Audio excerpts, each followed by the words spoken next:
In life, we drop things. A coffee spilled by mistake, a phone slipping from our hands, or a satellite. September 6, 2003, California, USA. A satellite fell, but it didn't fall from space. It didn't fall from the sky. It was inside a factory owned by Lockheed Martin, a defense contractor commissioned by NASA. The satellite, still under development, crashed right onto the factory floor. No lives were lost, but the damage was beyond imagination. $135 million.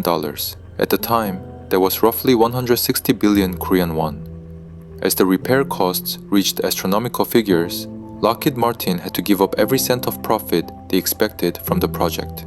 Immediately after the accident, NASA followed protocol. They classified the crash as a Type A mishap, their most serious category.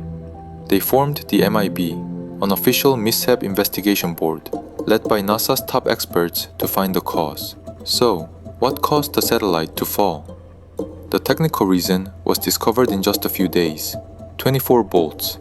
While turning the vertical satellite horizontally, the 24 bolts meant to hold it in place were missing, and the operation proceeded anyway. One space media outlet at the time described the accident with a single word: embarrassing.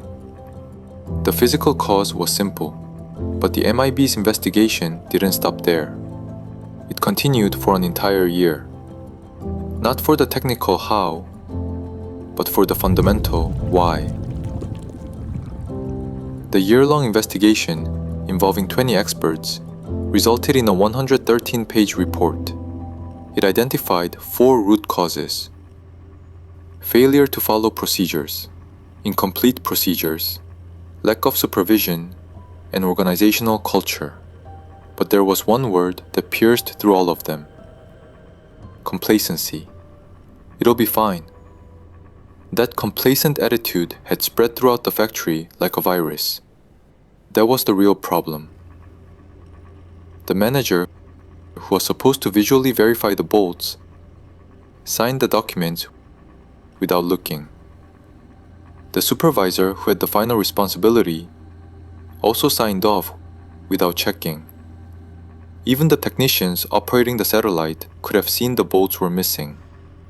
In fact, someone did notice it, and even mentioned it on site.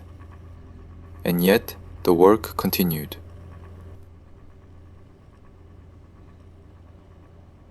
Think about it. These were employees of America's largest defense firm, highly educated, seasoned experts. How could such people drop a NASA satellite out of complacency? Building a satellite isn't like making coffee at a local shop. It's a multi-million-dollar national project.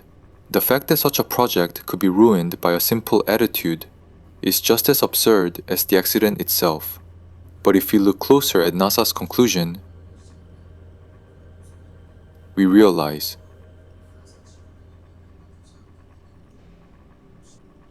complacency isn't just about individual laziness.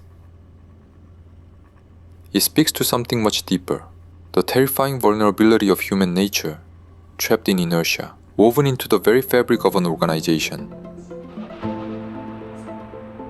75% of the fallen satellite's parts had to be replaced. Lockheed Martin paid $30 million, while the US government covered the rest. Manuals across the entire aerospace industry were strengthened, moving from trusting the paper to verifying with your own eyes. The satellite that once hit the floor was eventually repaired. On February 6, 2009, it was given the name NOAA 19 and finally launched into space. NOAA 19 performed its mission for 8 times longer than expected. It successfully collected Earth's climate data until August 2025, when it was finally decommissioned due to battery failure.